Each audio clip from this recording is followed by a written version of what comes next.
funcionário precisa conhecer. E tem a questão dos crônicos, que são pessoas que têm alta sinistralidade, internações de alto custo. O quanto que a gente consegue orquestrar esses 3 pilares de uma forma a trazer uma saúde, um benefício adequado para o plano de saúde. Os crônicos, eles são pessoas que têm uma doença instalada, que eles têm uma condição que vai precisar, talvez, de uma internação de longa permanência, de uma internação de alto custo, mas muitas vezes, com prevenção, a gente consegue levar esse crônico para um nível de controle que ele não precisa sinistrar. Por exemplo, um cardiopata.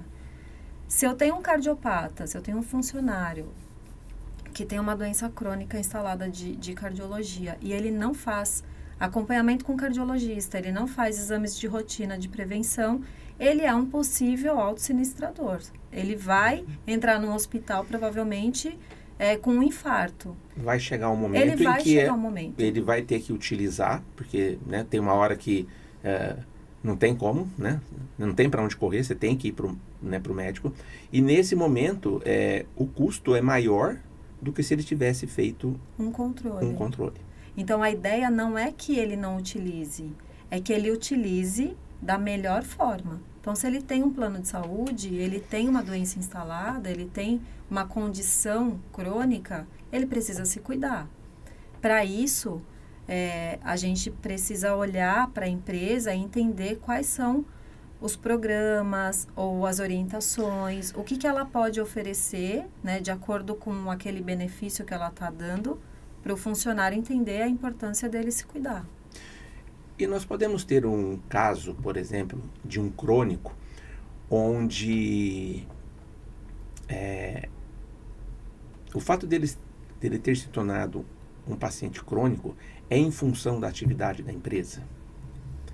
Eu estou dizendo assim, não estou falando de acidente de trabalho propriamente, tá? Mas eu estou falando, se a empresa olhar, vamos dizer que seja uma atividade onde você possa ter um maior risco, manipulação de produtos químicos, que pode desenvolver um problema,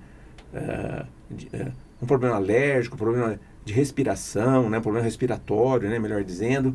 Então, se a empresa faz uma campanha de utilização dos EPIs de uma maneira mais adequada, você vai evitar que mais funcionários desenvolvam a mesma doença crônica que alguém um dia já desenvolveu.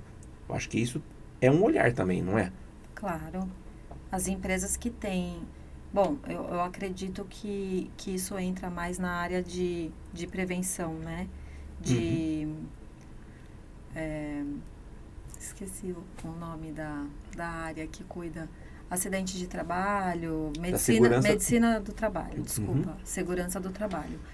Quando a gente fala de segurança do trabalho, existe toda uma legislação para regular isso, E, obviamente, a empresa que tem um risco maior de causar um problema de saúde no funcionário, ela precisa cuidar disso de uma forma com um olhar muito mais voltado para aquela questão da segurança. Com mais atenção para aquele item. Mas existem problemas ocupacionais que são problemas que hoje a gente vê muito nas empresas, por exemplo, que é o problema de saúde mental.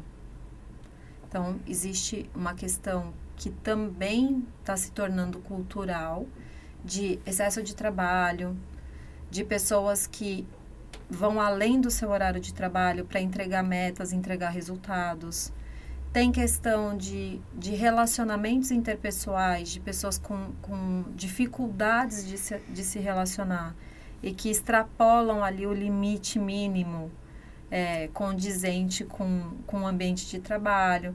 Então, as pessoas, via de regra, elas também adoecem por questões emocionais, não só por questões físicas. Então, a empresa, ela precisa olhar para todas as vertentes, Ela cuida de pessoas. Ela tem é óbvio, ela é uma empresa, ela vende um produto ou um serviço para o mercado, mas ela tem pessoas que ela precisa fazer a gestão.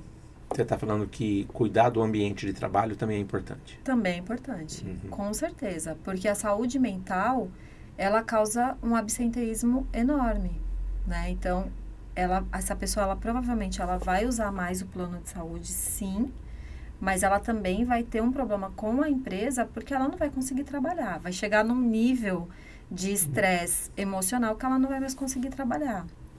Então, ela gera também um absenteísmo para a empresa. Que diminui a produtividade. Diminui a produtividade. Eu vou precisar transferir essa pessoa para um outro setor, de repente, ou contratar alguém para o lugar dela. Então, a empresa ela precisa olhar para todas as áreas da saúde, não só a saúde física. E aí, voltando para a questão do sinistro, né? Um colaborador que tenha um problema desse nível que você está dizendo, ele pode, por exemplo, ter um número de consultas, de terapia, né, que também, né, vai interferir, porque aquele paciente que vai uma vez ao ano ao médico é um custo, a gente sabe, e ele existe e vai acontecer. Mas no caso da terapia, às vezes ele é um custo por semana, né? São 4 custos, né, o que seria um custo no ano, eles são 4 custos no mês, né? Para aquela consulta que ele fez com, enfim, com o psicólogo, com a fono, terapeuta ocupacional, aí vai depender de cada caso, né? Mas isso também, pensando na sinistralidade, né? Que a gente sempre tem esse olhar, né? O que vai interferir, né? Quais são os itens que vão compor o índice que a operadora vai sugerir para aquele cliente do aumento do contrato, né? Então, isso também acaba interferindo. Sim, mas a gente também fala de uma utilização saudável. Eu tenho uma utilização do plano de saúde que ela é uma utilização saudável.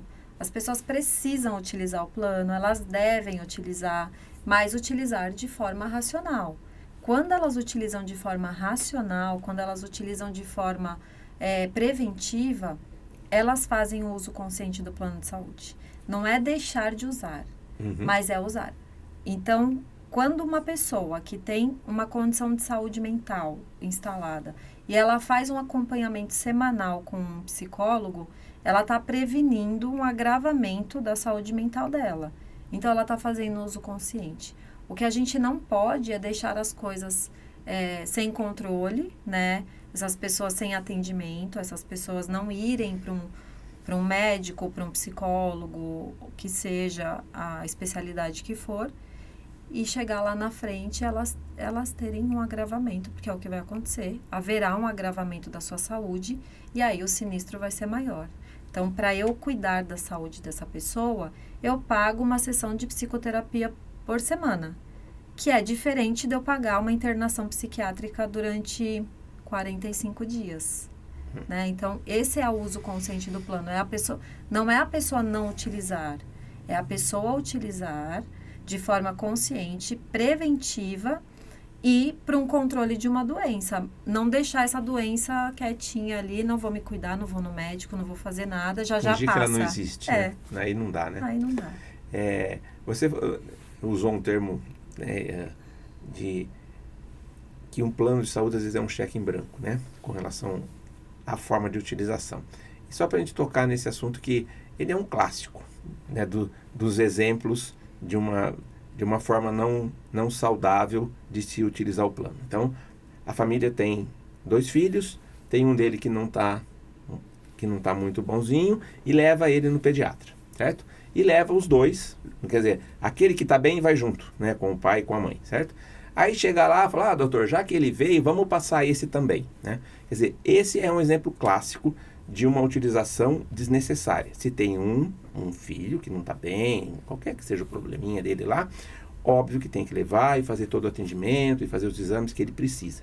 Mas aquele que não tem nada, só foi para acompanhar o irmãozinho, não precisa passar na consulta. Isso é um exemplo clássico. E acontece, né, Sabrina? Sim, é um exemplo clássico, acontece e entra num assunto de uso consciente. Porque muitas vezes essa mãe, ela não faz por maldade. Sim, ela faz porque ela acha assim, já estou aqui, vou perder tempo daqui, 2 semanas voltar. Ela acaba fazendo uma hiperutilização, não na maldade, não de uma forma planejada, mas incorreta. Então, quando ela sabe que ela não deve fazer isso, ela muda o pensamento dela. Da próxima vez que ela for levar um filho, ela não necessariamente vai passar o outro se não houver necessidade, né? Mas acontece muito, é muito comum. É como a gente, né, diz, né, assim, ele já que estava lá, né, então já aproveitou para fazer uma consulta também, e esse é um exemplo clássico, como nós falamos. Agora, quando a gente fala nessas campanhas, né, então vamos imaginar, por exemplo, que nós fizemos uma campanha de uso consciente, que a empresa faz sempre, né, o que cabe ao colaborador, né, vamos pensar que a empresa já está fazendo essa campanha, ele já está sendo instruído com relação à forma de utilizar ou como ele deve utilizar, sempre lembrando, né, que não é proibir a utilização, mas é a utilização consciente. Como que deve ser o comportamento desse colaborador em relação à utilização? Ou o que a gente espera dele, né, com relação a tudo, a utilização de maneira geral? Eu acredito que a empresa ela espera que esse funcionário entenda o objetivo de existir um benefício saúde para ele e qual é a melhor forma dele utilizar. Então, não utilizar de forma indevida, não ir para o pronto-socorro para qualquer motivo. Primeiro, porque o pronto-socorro ele é muito mais caro do que uma consulta com especialista. Segundo, que o pronto-socorro é um lugar para urgência e emergência. Ele não é um lugar para eu pegar atestado, ele não é um lugar para eu tratar condições simples. Eu estou com uma dor de cabeça frequente, vou no pronto-socorro. Não, marca um especialista, é mais adequado. Você vai no pronto-socorro, você vai tomar um remédio, ele vai mandar você ir para o especialista. Você vai gerar 2 consultas, Até porque no pronto-socorro nem sempre tem um neuro, né? Não. Pensando na dor de cabeça, né? Nem sempre tem um neuro de plantão lá, né? Então, é como você disse, pronto-socorro é para tirar de uma crise, mas de uma crise mesmo, né? Quer dizer, está passando muito mal. Agora, se de vez em quando eu tenho dor de cabeça, não é na sexta-feira que eu tenho que passar no pronto-socorro, né? Para tratar disso. Ou achar que você vai tratar, né? Porque, como você disse, ele vai passar pela consulta, vai sair com uma medicação, qualquer que seja, o médico vai achar qual é a mais adequada, mas vai falar que ele precisa procurar um neuro. Sim. Então, eu acredito que a empresa ela espera que o funcionário aprenda a fazer a gestão desse benefício e utilize da melhor forma. Utilize para prevenção, utilize para tratamento de doenças crônicas, utilize para passar a sua família em consulta de forma adequada e coerente com aquilo que o benefício oferece. Sabrina, você falou assim, que me fez lembrar desse assunto que eu também acho que é importante nós entrarmos nesse tema, né? Você falou, às vezes a pessoa passa no pronto-socorro só para pegar um atestado. Ou seja, se ela passou no pronto-socorro só para pegar um atestado, é porque ela não tinha nada. E se ela pegou um atestado, e vai apresentar esse atestado de 1 dia, 2, 3, depende da necessidade dela, o que ele pediu para o médico dele, nós podemos caracterizar isso como uma fraude. E, de maneira geral, as fraudes é uma das grandes preocupações que as operadoras e as companhias têm em relação à utilização do plano. Ou seja, estar pagando por um profissional por uma coisa que, no fundo, não aconteceu, né? Essa questão da fraude, como que tem sido? Ou quais são uns bons exemplos, né, até para que as pessoas fiquem atentas, as empresas fiquem atentas com relação a essa possibilidade de fraude na utilização? Hoje em dia, Sérgio, a gente tem estudos que comprovam que as fraudes, elas levam muito dinheiro dos benefícios de saúde, né? E aí, obviamente, isso acaba repercutindo na sinistralidade e na negociação do contrato, como falamos desde o princípio. Mas bons exemplos de fraude, ou exemplos ruins, né? Que não deveriam existir. Mas o brasileiro ele é muito criativo, tem muitas formas